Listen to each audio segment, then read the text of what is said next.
하나님이여, 나를 살피사 내 마음을 아시며 나를 시험하사 내 뜻을 아옵소서.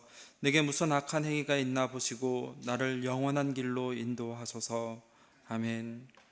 의로운 재판장이 되시는 하나님 아버지, 우리의 삶을 인도하시는 하나님께 나아갑니다. 우리의 예배를 받아주시고 하나님과 동행하는 기쁨을 허락하여 주시옵소서.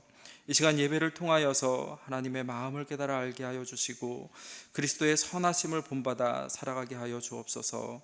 예수님의 이름으로 기도드립니다. 아멘. 사도신경으로 신앙을 고백하겠습니다. 전능하사 천지를 만드신 하나님 아버지를 내가 믿사오며 그 외아들 우리 주 예수 그리스도를 믿사오니 이는 성령으로 잉태하사 동정녀 마리아에게 나시고 본디오 빌라도에게 고난을 받으사 십자가에 못 박혀 죽으시고 장사한 지 사흘 만에 죽은 자 가운데서 다시 살아나시며 하늘에 오르사 전능하신 하나님 우편에 앉아 계시다가 저리로서 산자와 죽은 자를 심판하러 오시리라. 성령을 믿사오며 거룩한 공예와 성도가 서로 교통하는 것과 사하여 주시는 것과 몸이 다시 사는 것과 영원히 사는 것을 믿사옵나이다. 아멘. 교동문 64번입니다. 할렐루야. 하늘에서 여호와를 찬양하며 높은 데서 그를 찬양할지어다. 그의 모든 천사여 찬양하며 모든 군대여 그를 찬양할지어다. 해와 달아 그를 찬양하며 밝은 별들아 다 그를 찬양할지어다. 하늘의 하늘도 그를 찬양하며 하늘 위에 있는 물들도 그를 찬양할지어다. 그것들이 여호와의 이름을 찬양함은 그가 명령하셨으므로 지음을 받았음이로다. 그가 또 그것들을 영원히 세우시고 패하지 못할 명령을 정하셨도다. 여호와의 이름을 찬양할지어다. 그의 이름이 홀로 높으시며 그의 영광이 땅과 하늘 위에 뛰어나심이로다. 그가 그의 백성을 뿔을 높으셨으니 그는 모든 성도 곧 그를 가까이 하는 백성 이스라엘의 자손의 찬양받으시리로다. 할렐루야. 아멘.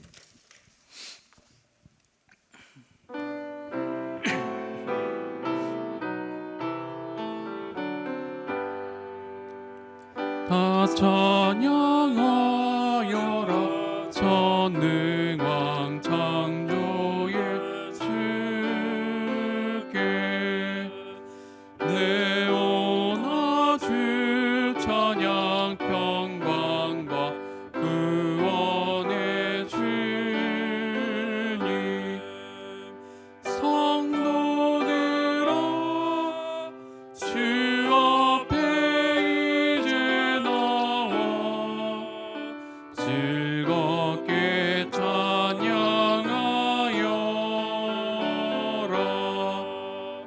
다 찬양하여라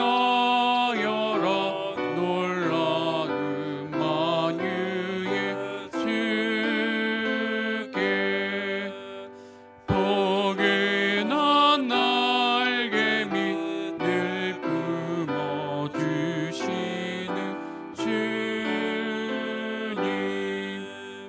성도들아 주님의 뜻 안에서 내 소원 다 이루리라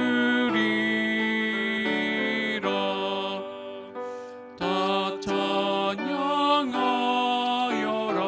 온몸과 마음을 바쳐 이 세상 만물이 주 앞에 다 나와 찬양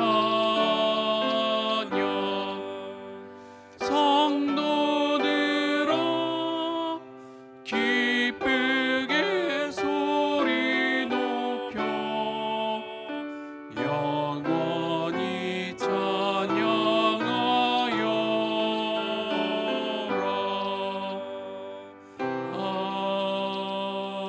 아멘.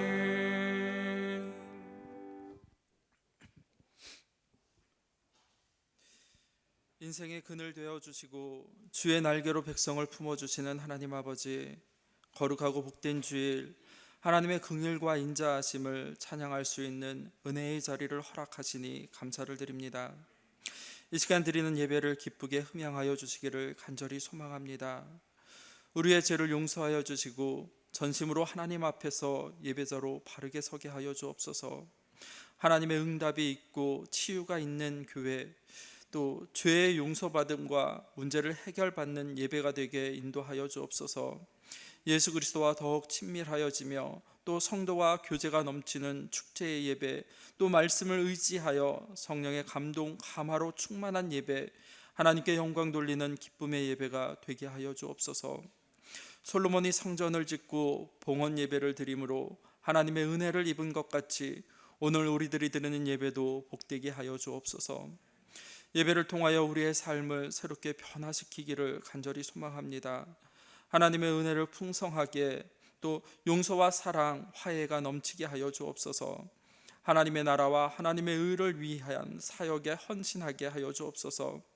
우리가 언제나 그리스도의 십자가를 생각하고 감사함으로 주님께서 가신 그 길을 따라가기를 간절히 소망합니다. 말씀에 의지하여 순종하는 삶을 살아서 하나님을 기쁘시게 하는 우리의 삶이 되게 하여 주옵소서. 하나님의 마음을, 성품을 닮아가게 하시고 하나님의 뜻을 실천하게 인도하여 주옵소서. 새 계명을 너희에게 주노니 서로 사랑하라. 내가 너희를 사랑한 것 같이 너희도 사랑하라 라고 말씀하신 그리스도의 말씀을 기억하게 하시고 그 사랑을 실천할 수 있는 믿음의 사람들이 되게 인도하여 주옵소서. 우리가 이 한 주간도 예배로 시작합니다. 행함이 믿음으로 성장하고 성숙해가는 성도가 되게 인도하여 주옵소서. 순간순간 삶의 어려움 가운데 속에서도 주님의 이름으로 승리하게 하시고 하나님의 나라와 영광과 거룩하심을 드러내게 하여 주옵소서. 또한 예배를 통하여서 우리의 부르짖는 기도에 응답하여 주시고 심령이 가난하고 애통하는 성도들을 하나님께서 놀라운 은혜로 위로하여 주옵소서. 우리가 하나님의 계획과 섭리를 아직 다 알지 못합니다. 그러나 믿음의 형제자매들과 함께 맡겨진 사명을 충실히 잘 감당하기를 소망합니다. 오직 하나님의 진리의 도를 행하는 성도가 되게 하여 주시고 어둠의 세력을 물리치고 악의 세력 앞에 주님의 이름으로 진보가 있게 하여 주옵소서. 오로지 우리로 하여금 성령으로 충만하게 하여 주시고 우리의 삶에 하나님의 기뻐하시는 성령의 열매가 날마다 맺혀지기를 간절히 소망합니다. 말씀에 갈급해하는 심령 위에 은혜를 부어주시는 하나님, 동경교회를 통하여서 하나님의 나라와 하나님의 의, 하나님의 복음이 선포되게 하여 주시고 증거되게 하여 주옵소서. 말씀에 하나님의 귀한 말씀을 증거할 때 성령의 능력으로 붙들어 주시고 치유와 회복의 역사가 일어나게 하여 주옵소서. 더불어 영육의 강건함 속에 주를 높이는 복된 삶을 살아가게 인도하여 주옵소서. 예수님의 이름으로 기도드립니다. 아멘.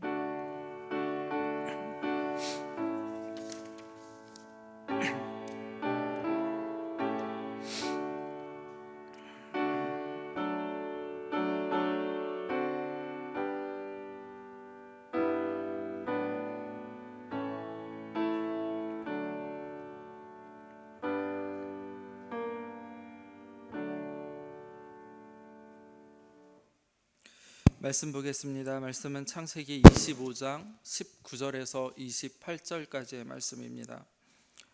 창세기 25장 19절에서 28절 말씀 한 절씩 교독하겠습니다.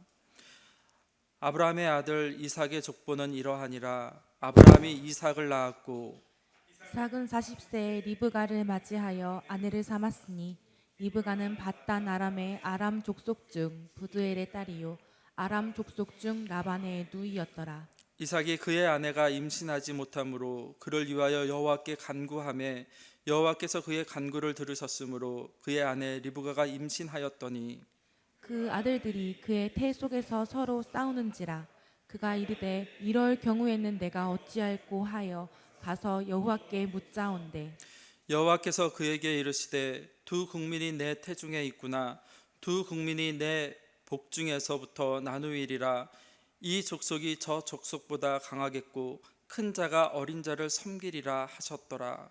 그 해산 기인 자찬주 곁에 쌍둥이가 있었는데 먼저 나온 자는 붉고 전신이 털옷 같아서 이름을 에서라 하였고 후에 나온 아우는 손으로 에서의 발꿈치를 잡았으므로 그 이름을 야곱이라 하였으며 리브가가 그들을 낳을 때에 이삭이 60세였더라.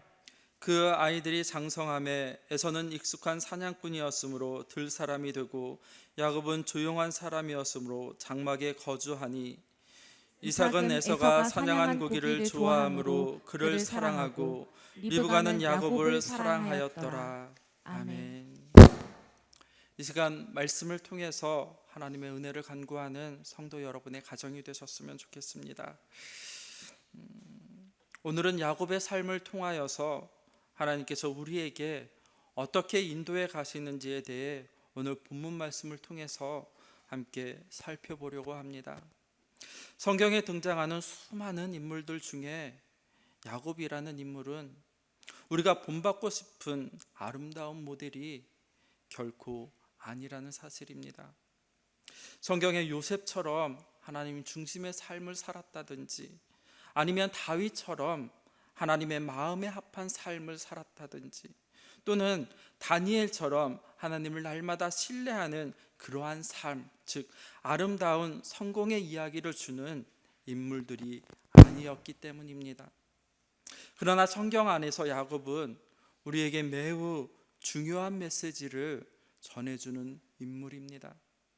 왜냐하면 야곱은 모든 인간은 구원이 필요하다라는 사실을, 그런 인간을 구원해 주시는 하나님에 대해서 자세히 알려주고 있기 때문입니다. 야곱의 이야기를 살피다 보면 야곱 안에 우리의 모습이 있음을 발견하게 되어집니다. 그리고 야곱을 인도하신 하나님의 일하심을 통하여서 하나님께서는 우리를 어떻게 인도해 가시는지, 그리고 그 하나님의 은혜와 또한 하나님의 사랑을 더욱 분명하게 보고 들을 수가 있다라는 사실입니다.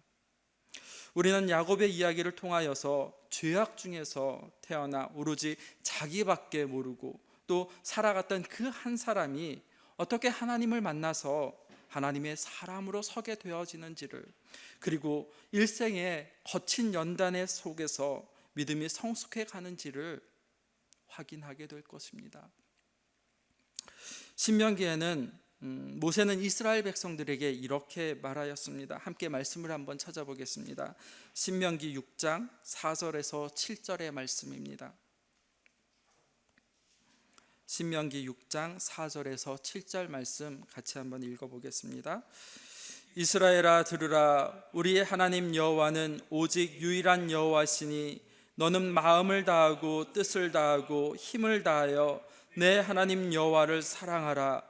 오늘 내가 내게 명하는 이 말씀을 너는 마음에 새기고 내 자녀에게 부지런히 가르치며 집에 앉았을 때에든지 길을 갈 때에든지 누워 있을 때에든지 일어날 때에든지 이 말씀을 강론할 것이며. 아멘. 오늘은 본격적으로 야곱의 삶을 묵상하기 이전에 야곱의 부모였던 이삭과 리브가를 통하여서 우리가 어떻게 우리의 믿음을 다음 세대에게, 아니 자녀들에게 아름답게, 그리고 하나님께서 원하시는 그러한 삶을 살아갈 수 있도록 전수해 주어야 하는지를 살펴보려고 합니다. 25장 21절 말씀 같이 한번 읽어보겠습니다. 창세기 25장 21절 말씀입니다. 21절 말씀 같이 읽겠습니다. 이삭이 그의 아내가 임신하지 못함으로 그를 위하여 여호와께 간구하매 여호와께서 그의 간구를 들으셨으므로 그의 아내 리브가가 임신하였더니. 아멘. 오늘 주인공인 에서와 야곱은 그들의 부모인 이삭과 리브가가 하나님께 간절히 기도하여 얻은 아들들이다라고 본문은 말씀하고 있습니다. 이삭과 리브가가 결혼한 이후에 자녀가 없자 이삭은 하나님께 간절히 기도하였고 하나님께서는 리브가의 태문을 열어서 쌍둥이의 아들인 에서와 야곱을 그들에게 주셨습니다. 그러므로 에서와 야곱은 경건한 부모 아래 태어나고 또 자란 복된 자들입니다. 즉 오늘날로 이야기하면 모태신앙이라 부르는 자들이었습니다. 부모와 태중에 있는 아이들을 위해 기도하면서 또 아이의 영혼을 하나님께 의탁하는 일은 신앙을 가진 부모로서 반드시 필요한 일입니다. 사무엘상 8장 1절 2절은 이렇게 말씀합니다. 사무엘이 늙음에 그의 아들들은 이스라엘 사사로 삼으니 장자의 이름은 요엘이요 차자의 이름은 아비야라. 그들이 부엘세바에서 사사가 되니라 라고 말입니다. 요엘이라는 이름의 뜻이 무엇이냐면 여호와는 하나님이시다랍니다. 그리고 아비야는 하나님은 나의 아버지라는 뜻을 가지고 있습니다. 사무엘이 아마도 엘리의 두 아들의 일로 말미암아서 마음 깊숙하게 깊이 간직했던 것이 있습니다. 자신들의 아들들은 그런 어리석은 삶을 살아가지 않도록 이름을 지었던 것입니다. 사무엘이 아들들이 갖고 있는 그 기대가 무엇인지 이름을 통하여서 알 수 있었다라는 사실입니다. 오늘 주인공인 에서와 야곱은 이삭과 리브가가 정말로 간절히 하나님께 기도하여서 얻은 아들들입니다. 하나님께서는 믿음의 부모들이 자신의 자녀의 모든 문제를 하나님께 의뢰하기를 원하신다. 그리고 하나님께서 분명 태중에서부터 드려진 부모의 기도를 용납하시고 또 자녀들의 인생 속에서 오늘도 역사하고 계시다라는 사실입니다. 그러나 자녀를 위해 기도했다라는 것이 자녀가 언제나 믿음 안에서 바르게 자랄 것이다 라고 확신하는 근거가 되어지지 아니하며 또 그렇게 될 수 없다라는 사실을 오늘 본문은 분명하게 말씀해 주고 있습니다. 태중에서부터 했던 부모의 기도가 중요한 것은 분명합니다. 하지만 그보다 더 중요한 것은 바로 성장 과정에서 그들의 부모의 삶을 통하여서 하나님께 대한 온전한 순종과 그리고 하나님과의 인격적인 교제를 나누며 살아가는 것을 배우게 되는 것입니다. 성경에서 에서와 야곱의 출생에 관한 이야기를 그들은 어머니 리브가의 복중에 있을 때부터다라고 기록하고 있습니다. 성경에서 출생 이전의 이야기를 기록하고 있는 경우는 아마도 세례 요한의 경우와 그리고 오늘 본문에 나와 있는 에서와 야곱 그리고 예수님의 나심에 대한 말씀일 것입니다. 그런데 25장 22절에 또 무엇이라고 기록하고 있습니까? 22절 말씀에 보면 그 아들들이 그의 태 속에서 서로 싸우는지라 그가 이르되 이럴 경우에 내가 어찌할꼬 하고 가서 여호와께 묻자온대라고 말씀하고 있습니다. 아직 태어나기도 전에 어머니의 뱃속에 있을 때부터 두 아이가 서로 싸웠다라고 22절은 말씀하고 있습니다. 즉 인간이 태어난 이후에 환경과 또 교육을 제대로 못 받아서 죄를 짓는 것이 아니라 어머니의 뱃속에 있을 때부터 즉 본성적으로 죄인임을 오늘 본문은 말씀해 주고 있는 것입니다. 또한 26절 말씀에 보면 이렇게 기록하고 있습니다. 후에 나온 아우는 손으로 에서의 발꿈치를 잡음으로 그 이름을 야곱이라 하였으며 리브가가 그들을 낳을 때에 이삭이 60세였더라 라고 말입니다. 뿐만이 아니라 이들이 태어날 때 동생인 야곱이 형 에서의 발꿈치를 잡았다라고 말씀하고 있습니다. 그래서 붙여진 이름이 바로 야곱입니다. 그러니까 야곱이라는 이 이름은 좋은 뜻을 지니지 못하였습니다. 이 이름의 뜻은 바로 발꿈치를 잡았다라는 뜻이며 즉 속이는 자, 때로는 빼앗는 자, 그리고 대신 들러앉은 자, 쉽게 말하면 찬탈자가 되어지는 것입니다. 그렇게 자녀가 없어서 하나님께 간절히 기도하였으며 또 이삭과 리브가의 가정에 쌍둥이 아들인 에서와 야곱이 태어나게 되어집니다. 앞에서도 말씀드렸지만 기도로 자녀를 얻었다라는 이것이 그 아이들이 자동적으로 아름다운 믿음을 가지면서 하나님을 기쁘시게 하는 삶을 살아간다라고 보장해 주지는 못한다라는 사실입니다. 왜냐하면 에서와 야곱의 삶을 통하여서 확인하듯이 우리는 다 죄악 중에 태어났고 또 죄를 가지고 이 땅에 살아가고 있기 때문입니다. 아니, 죄를 지을 수밖에 없는 존재로 태어났다라는 사실입니다. 사도 바울은 그래서 디모데전서 1장 15절에서 이렇게 말씀합니다. 밉보도다 모든 사람이 받을 만한 이 말이요 그리스도 예수께서 죄인을 구원하시려고 세상에 임하셨도다 하였도다. 죄인 중에 내가 괴순이라 라고 말입니다. 그리고 다윗은 시편에 이렇게 이야기합니다. 내가 죄악 중에서 출생하였으며 어머니가 죄 중에서 나를 잉태하였다라고 고백하고 있습니다. 그러므로 그들이 믿음의 자녀로서 하나님을 기쁘시게 하는 사람으로 성장하게 하기 위해서는 하나님과의 인격적인 만남을 통하여서 그들의 삶이 새롭게 바뀌는 대전환이 반드시 필요하다라는 사실입니다. 쉽게 말씀드리면 수직적인 하나님과의 만남이 우리 모두에게 반드시 필요하다라는 사실입니다. 말씀을 한번 같이 찾아보겠습니다. 에베소서 2장 3절 말씀입니다. 에베소서 2장 3절 말씀 같이 읽겠습니다. 전에는 우리도 다 그 가운데서 우리 육체의 욕심을 따라 지내며 육체와 마음에 원하는 것을 다른 이들과 같이 본질상 진노의 자녀이었더니 아멘. 우리는 본래 진노의 자녀였습니다. 아니, 멸망의 자식이었기 때문에 우리 힘으로는, 아니 우리 스스로는 결코 하나님이 어떠한 분이신지 알 수가 없습니다. 그리고 그분과 교제하는 참된 믿음의 자리에 나설 수 없다라는 사실입니다. 그저 죄인으로 살다가 죄인으로 죽는 것이 다일 뿐입니다. 그러나 하나님께서는 오늘 우리에게 계시의 말씀인 성경을 통하여서 하나님이 우리의 주인 되심을 말씀해 주셨습니다. 그러므로 우리가 그 사실을 깨닫고 또한 하나님과 동행하는 삶을 살기 위해서는 반드시 하나님의 순전한 계시인 말씀을 따라 우리의 인격과 삶이 변화되는 사건이 있어야 한다라는 말입니다. 그리고 그 일이, 아니 인격과 삶에 변화되는 사건이 가장 큰 영향을 미치는 1차적인 통로가 바로 부모님입니다. 자녀에게 미치는 부모의 영향력은 아마 거의 절대적일 것입니다.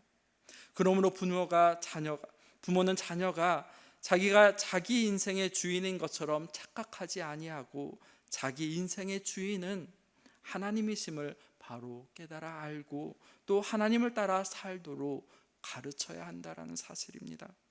신명기 11장 19절은 이렇게 말씀합니다. 또 그것을 너희 자녀에게 가르치며 라고 말씀하고 있습니다. 특별히 부모의 삶을 통하여서 하나님의 살아계심과 그리고 하나님의 선하심을 듣고 또 보고 배울 수 있도록 늘 지도해야 한다라는 것입니다. 하나님께서는 우리가 청지기의 자세로서 우리 자신이 먼저 하나님을 경외하고 그리고 자녀를 지도하시기를 원하십니다. 이것이 하나님께서 각 가정에 자녀들을 허락하신 1차적인 목적입니다. 하나님께서는 자녀를 주신 근본 목적이 바로 자녀를 통해서 그 생명을 주신 분이 바로 하나님이심을 알게 하려는 것입니다. 그러므로 우리는 생명을 주신 하나님을 알게 하는 것이 자녀에게 있어서 가장 우선적으로 필요한 일이라는 것을 깨달아 알아야 합니다. 자녀들이 진짜 주인이며 또 아버지가 되시는 하나님을 의식하고 또 자녀를 양육할 수 있도록 우리는 힘써야 할 것입니다. 그렇다면 오늘 본문의 말씀에 등장하는 에서와 야곱의 부모들은 과연 어떠한 사람들이었습니까? 이삭과 리브가는 자녀들에게 긍정적인 영향을 주지 못한, 아니 오히려 부정적인 모습을 더 많이 보여준 그런 부모들이었습니다. 우리는 그 사실을 그들의 자녀인 에서와 야곱의 삶을 통하여서 확인해 볼 수가 있습니다. 기도로 태어났습니다. 아니, 또한 믿음을 가진 부모 밑에서 자라났습니다. 하지만 에서의 모습 속에는 장성하기까지 바른 신앙을 가졌다라는 증거를 성경에서 단 하나도 찾아볼 수가 없었습니다. 에서는 부모의 통제를 따르지 않는 아들로 자라났습니다. 그 결과 부모의 뜻을 어기고 그저 자기의 눈에 좋은 대로 이방 여자를, 그것도 둘씩이나, 즉 유딧과 또 바스마를 데리고 와 아내로 삼았으며 이삭과 리브가의 마음에 큰 근심을 안겨준 아들입니다. 그뿐만이 아닙니다. 그 이후에도 또 에서는 이스마엘의 후손의 출신인 또 다른 여자인 마할렛을 데리고 와서 집안의 영적인 분위기를 아주 엉망으로 만들어 버렸습니다. 그렇게 에서는 한평생 죄의 본성을 따라서 자기 만족을 위한 삶을 살아가기에 분주하였다라고 성경은 말씀하고 있습니다. 그렇다면 야곱은 어떠했습니까? 야곱 또한 마찬가지였습니다. 야곱 역시 참된 신앙을 갖지 못한 자였습니다. 야곱은 자신의 목적을 위하여서 형을 속였습니다. 그리고 아버지 또한 속였습니다. 그 일로 인하여서 부모와 생이별을 하고 또 외삼촌인 라반의 집으로 도망하게 되었고, 그 이후에 외삼촌의 집에서도 여전히 그러한 삶을 살아갔습니다. 하나님의 직접적인 개입으로 말미암아서 압복강가에서 하나님과의 만나기 전까지는 야곱 또한 에서와 별다를 바 없는 그러한 삶을 살고 있었습니다. 창세기 32장의 야복강가에서 하나님과의 인격적인 만남이 있고 난 이후에야 비로소 야곱의 삶은 조금씩 변화하기 시작하였습니다. 에서와 야곱이 하나님을 믿는 부모 아래에서, 그것도 기도로 태어났고 자라났지만 이처럼 하나님으로부터 멀어진 삶을 살아가게 된 그 이유가 정말 무슨 까닭이겠습니까? 그것은 바로 부모의 삶의 태도와 신앙교육에 중대한 문제가 있었기 때문이다라고 말할 수 있습니다. 창세기 25장 23절 상반절 말씀에 보면 이렇게 기록하고 있습니다. 여호와께서 그에게 이르시되 두 국민이 내 태중에 있구나, 두 국민이 내 복중에서부터 나누이리라 라고 말하고 있습니다. 이삭과 리브가는 자식에 대한 하나님의 약속을 그 누구보다도 잘 알고 있었던 부모들이었습니다. 그럼에도 불구하고 그들은 자녀에게 하나님의 언약을 따라 살아가는 아름다운 신앙의 모범을 보여주지도 그리고 가르치지도 못하였습니다. 우리는 이런 일을 어떻게 생기게 되었는지 정말로 진지하게 고민해 보아야 합니다. 하나님의 약속을 소유하였고 또 하나님께서 축복하기를 원하셨던 가정 안에서 어떻게 자녀들이 이런 모습으로 성장하게 되었는지, 아니 어릴 적부터 하나님을 경외하지 못하고 하나님을 온전히 섬기지 못했던 것이겠습니까? 여러 가지 이유가 있을 수 있습니다. 하지만 가장 중요한 이유는, 첫째는 이삭과 리브가의 뒤틀린 자식 사랑입니다. 그리고 두 번째는 잘못된 신앙 태도를 가졌기 때문이다라고 말할 수 있습니다. 이삭과 리브가는 각자 자기들 성향과 기호에 따라서 자식들을 편애했던 부모들이었습니다. 먼저는 이삭은 에서를 편애하였습니다. 성경에서 에서가 남자다운 외모의 성격을 가진 사람이었음을 말하여 주고 있습니다. 몸에 털도 많이 있고 또 야성적인 기질을 가지고 있으며 아마 그런 이미지 때문에 사냥에 능숙한 사람이었다라고 표현하고 있습니다. 그에 반해서 야곱은 어떠합니까? 늘 어머니 옆에서 붙어 있는 그런 사람이었습니다. 아니 남성적인 취미와는 거리가 먼 매우 복잡하고 그리고 약삭빠른 그런 사람이었습니다. 아마도 이삭은 그 두 아들들을 비교하면서 야곱보다는 에서에게 마음이 끌렸고 그래서 에서를 더 사랑하였던 것 같습니다. 어쩌면 이삭은 에서를 보면서 자기 만족을 느꼈을 수도 있을 것입니다. 그런 왜곡된 사랑으로 인하여서 이삭의 가정에 문제가 발생하기 시작합니다. 창세기 27장 1절 말씀 같이 한번 읽어보겠습니다. 창세기 27장 1절 말씀입니다. 같이 읽겠습니다.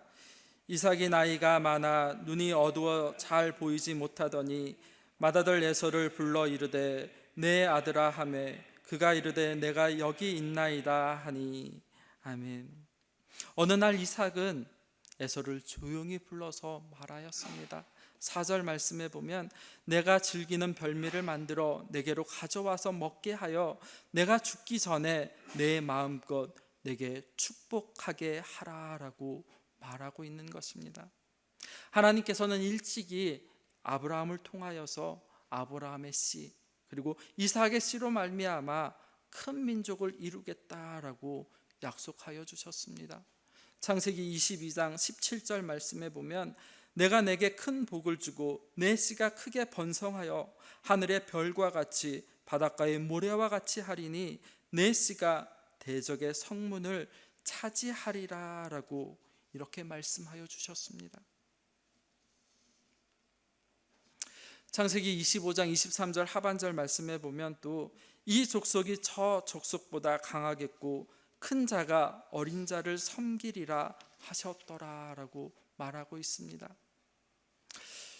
이삭의 씨로 말미암아 큰 민족을 이루겠다라고 했던 이 언약의 말씀 뿐만이 아니라 에서와 야곱이 태어나기 전에 이미 복중에 있을 때부터 큰 자가 어린 자를 섬기겠다라고 하나님께서는 말씀하셨고 이 약속의 성취가 바로 야곱을 통해서 실현될 것임을 그 누구보다도 잘 알고 있었습니다.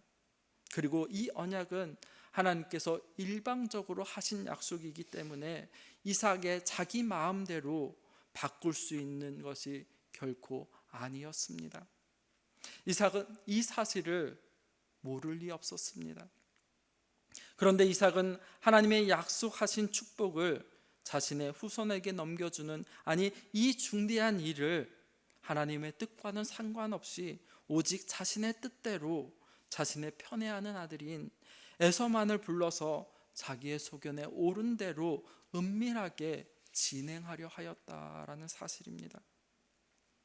그렇다면 리브가는 어떠합니까? 안타깝게도 리브가 또한 이삭과 별반 다를 바가 없었습니다. 에서가 이삭이 에서를 편애하였다면 리브가는 야곱을 편애하였습니다. 아마도 야곱의 성격이 집에 있는 것을 좋아해서 늘 어머니 곁에 있었으며 여러 가지를 도왔기 때문에 그럴 수도 있겠지만 그보다 더 큰 이유는 아마도 하나님의 약속 때문이었을 것입니다. 리브가는 하나님께서 야곱에게 축복한 사실을 너무나도 잘 알고 있었기에 당연히 아버지 이삭의 축복은 에서가 아니라 야곱이 받아야 한다라고 생각하였습니다. 리브가의 생각은 옳았습니다. 하지만 그것뿐이었습니다. 그러나 그 옳은 생각을 이루는 데 있어서 사용한 방법은 결코 올바르지 않았다는 데 문제가 있습니다. 리브가 또한 선한 일을 이루기 위해서 수단과 방법을 가리지 않는 잘못된 삶의 태도를 가지고 있었던 것입니다. 리브가의 이러한 행동은 이삭이 하나님의 뜻을 거스리고 있기에 그런 남편을 막기 위해서 어쩔 수 없는 것이었다라고 변명할 수도 있습니다. 그러나 남편이 하나님의 뜻을 거스르지 아니하도록 하고자 하는 그 선한 목적을 위해 사용한 리브가의 사용한 방법 역시 전혀 선하지 못하다는 사실이 매우 중대한 문제로 떠오르게 됩니다. 우리는 이러한 상황 속에서 매우 조심해야 합니다. 왜냐하면 아무리 동기와 목적이 선하다 할지라도 그 과정과 방법이 선하지 못하다면 결코 하나님이 기뻐하시는 일, 아니 하나님께 영광 돌리는 일이 되어질 수 없기 때문입니다. 리브가는 자신의 목적을 이루기 위해서 거짓과 술수를 총동원하였습니다. 시력이 나빠진 이삭이 야곱을 에서라고 생각하기 위해서 에서의 좋은 의복을 골라 입혔으며, 또 염소 새끼의 가죽으로 야곱의 목과 손을 감싸 에서인 것처럼 변장시킨 이후에 이삭이 좋아하는 별미를 만들어 야곱의 손에 들려주며 그것을 들고 이삭에게 나가도록 하였습니다. 아버지 이삭의 축복은 에서가 아닌 야곱이 받아야 하는 것은 맞지만, 그러나 그 목적을 이루는 수단, 아니 그 과정은 바르지 못하였습니다. 그렇다면 리브가는 왜 이렇게 행동하겠습니까? 그 이유는 바로 리브가는 하나님의 약속을 믿고 있었지만 그 약속 역시 사람의 방법이나 수단이 아니라 하나님께서 친히 당신의 선하고 아름다운 방법으로 이루어 간다라는 사실을 믿음으로 고백하지 못했기 때문입니다. 리브가는 자식 앞에서 하나님께서 당신이 약속하신 것을 반드시 이루시는 분이심을 믿고 또 믿음으로 인내하며 아름다운 모습을 보여주었어야 함에도 불구하고 그러지 못하였습니다. 욥기 28장 28절은 이렇게 말씀합니다. 또 사람에게 말씀하셨도다. 주를 경외함이 지혜요 악을 떠남이 명철이니라 라고 말합니다. 하나님을 경외하라고 가르쳤던 부모가 하나님의 뜻을 분명하게 알고 있음에도 불구하고 그 뜻을 거슬러서 오로지 자신의 뜻을 따라서, 아니 자기가 원하는 삶과 방식대로 행동하는 모습을 보게 될 때 자녀들의 마음에는 과연 어떠한 생각이 들었겠습니까? 그런 이삭과 리브가의 모습은 바로 오늘 우리의 모습이기도 합니다. 우리들 또한 하나님은 사람을 외모로 보지 않으시고 중심을 보시는 분이라고 말씀은 하지만 실제로는 어떠합니까? 자녀들의 내면의 삶을 소중하게 생각하기보다는 외형적인 것들만을 가지고 혹시 그들을 판단하고 또 평가하고 있지는 아니합니까? 그리고 그 외형적인 것들을 이루기 위해서 때로는 하나님의 말씀을 가볍게 생각하며 행동하고 있지는 않습니까? 자녀들에게 하나님과의 약속이 얼마나 중요하고 또 하나님은 신실하신 분이라는 것을 말씀합니다.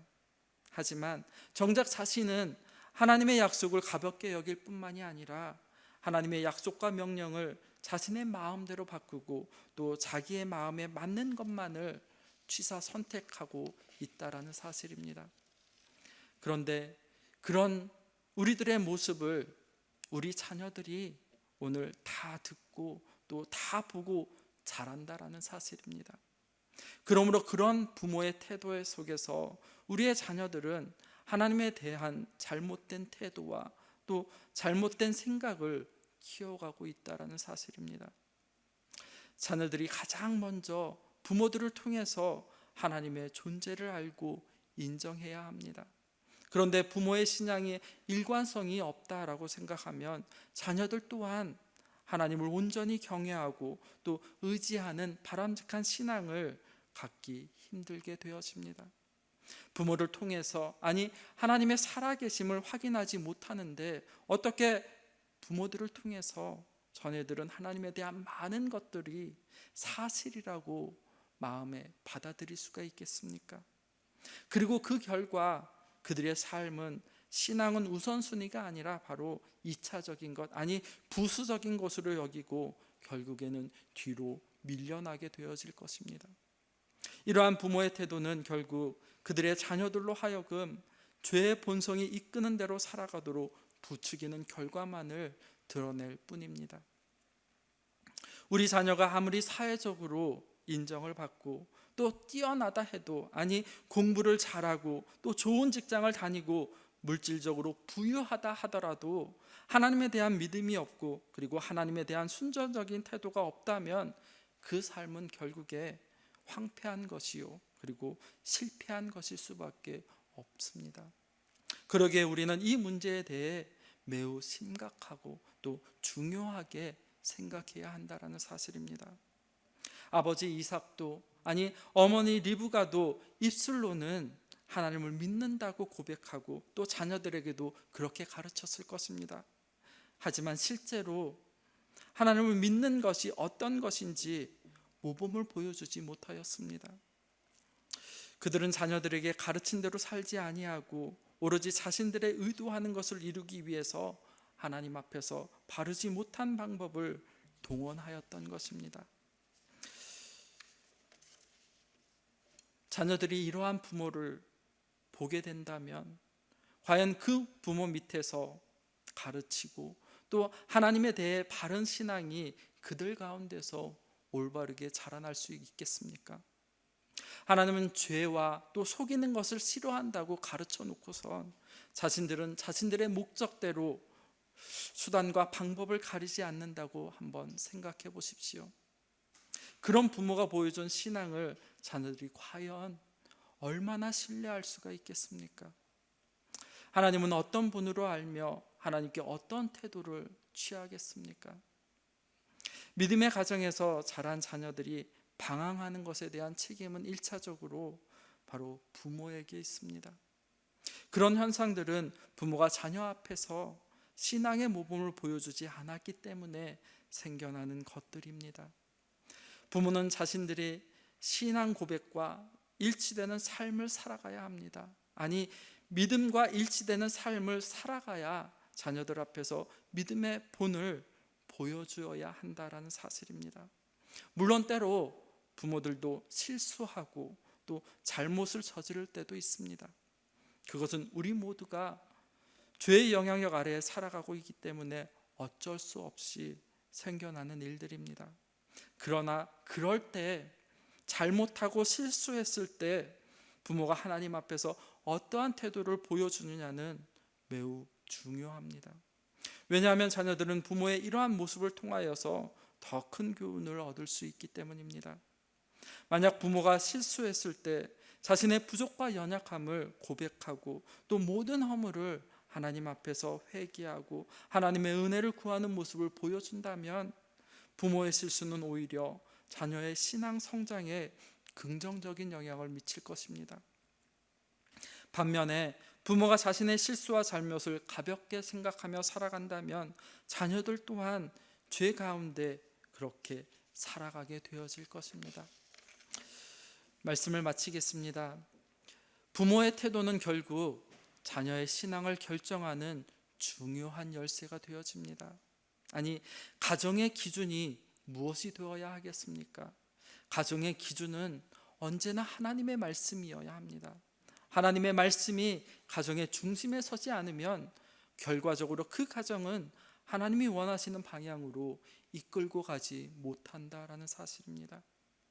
오늘 본문의 이삭과 리브가는 자신들이 믿고 고백하는 바로 그것을 따라 살아가지 못하였습니다. 그 결과에서는 하나님을 멀리 떠나 죄악된 삶을 살아가게 되었습니다.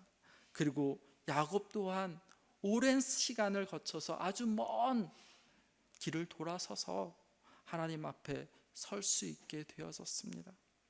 그렇다면 우리는 과연 어떠해야 하겠습니까? 우리는 우리의 자녀들 앞에서 우리가 믿고 그리고 고백하는 바를 따라 살아가는 아름다운 삶의 모범을 보이며 살아가고 계십니까? 만약 그렇지 못하다면 우리의 자녀들에게서도 하나님께서 기뻐하시는 아름다운 믿음을 기대하기는 결코 쉽지 않을 것입니다. 이 사실을 기억하고 오늘도 우리가 고백하는 바 믿음과 삶이 일치를 이루어 아름다운 그리스도의 향기를 증거하는 그러한 삶이 되어져야 할 것입니다. 그런 성도 여러분의 가정 되시기를 간절히 축복합니다. 기도하겠습니다.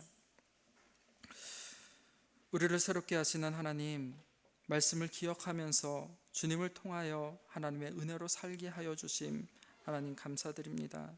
날마다 하나님과의 인격적인 만남을 통하여서 우리가 바르게 성장하고 성숙할 수 있도록 주님 인도하여 주시옵소서. 우리의 자녀들에게 증거되어지는 귀한 믿음의 유산이 자손 대대로 이어질 수 있도록 성령님 우리를 붙잡아 주옵소서. 날마다 주님과 동행하기를 소망하며 그 무엇보다도 하나님을 기쁘시게 하는 삶, 즉 복음에 합당한 삶을 살아갈 수 있도록 붙잡아 주시옵소서. 예수님의 이름으로 기도드립니다. 아멘.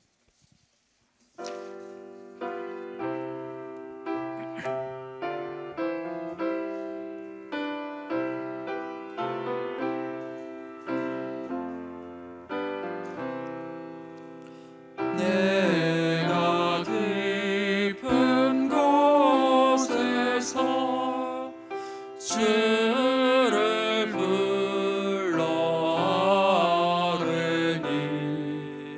주여 나의 간구를 들어주심 바라고 보좌 앞에 나가니 은혜 내려주소서. 주가 죄를 살피면 누가 능히 서리요. 오직 주만 모든 죄 용서하여 주시니 주님 앞에 떨면서 용서하십니다.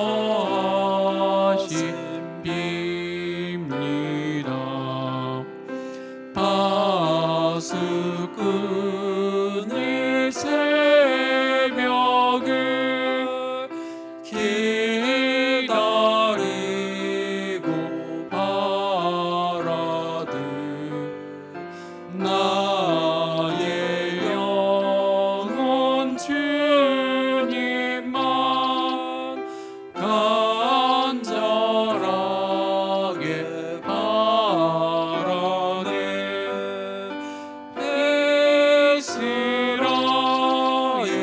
백성아 주를 바라보아라.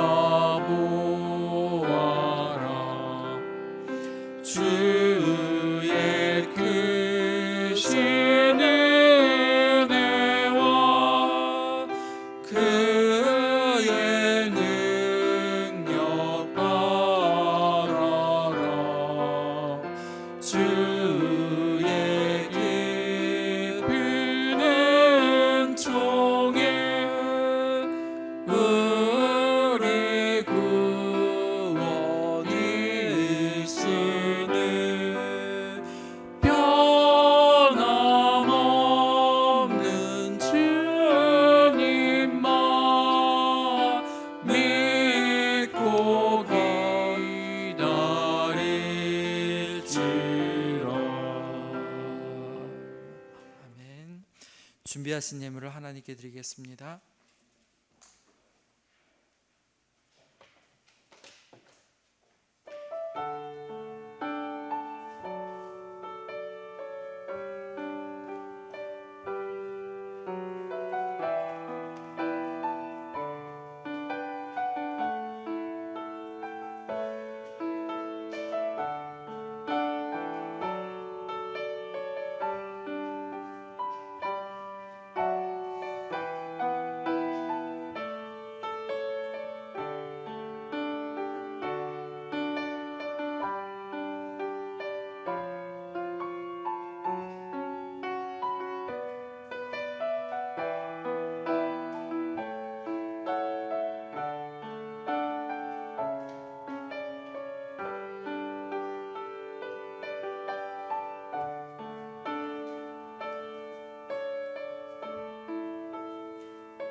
은혜가 풍성하신 하나님 아버지, 거룩하고 복된 주일 주님의 몸된 교회로 인도하여 주심 감사를 드립니다. 이 시간 주님께 예배로 영광 돌리게 하시니 감사합니다. 진리의 말씀을 따라서 믿지 않는 이웃을 위해 먼저 기도하게 하시고 그리스도의 십자가 복음을 증거하며 삶 가운데 살아갈 수 있도록 축복하여 주시옵소서. 받은 바 은혜에 감사하여 준비한 예물을 주님께 정성으로 드립니다. 드린 예물을 축복하여 주시고 쓰이는 곳마다 주님의 은혜가, 주님의 십자가 사랑이 늘 널리 증거되게 하여 주옵소서. 예수님의 이름으로 기도드립니다. 아멘. 광고 말씀드리겠습니다. 주보를 참고해 주시기 바랍니다. 5월 9일까지는 모든 예배가 인터넷 예배로 드려지고 있습니다. 그리고 금일과 그리고 5월 3일 다음 주 예배는 2부 예배와 3부 예배만 드립니다.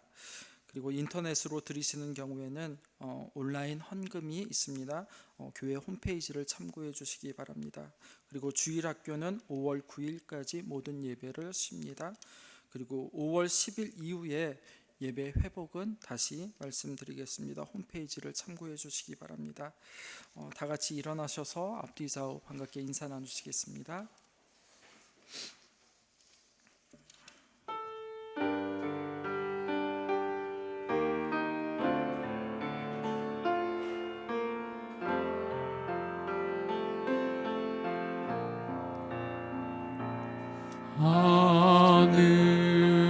하늘에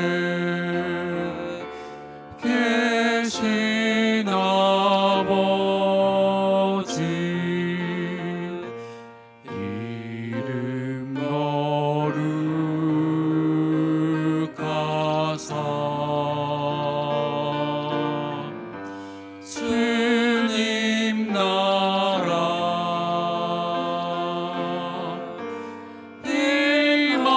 임하시고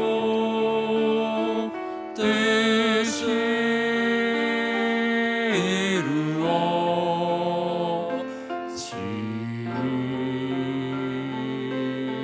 이루어지이다. 일용할 양식 주시고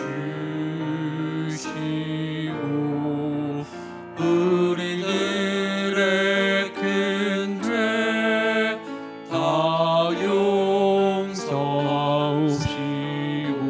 또 시험에 들게 마시고 악에서 구원하소서.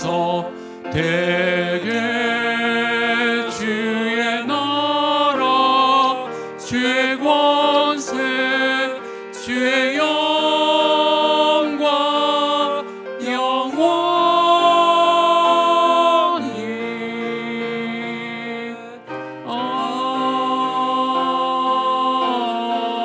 아멘.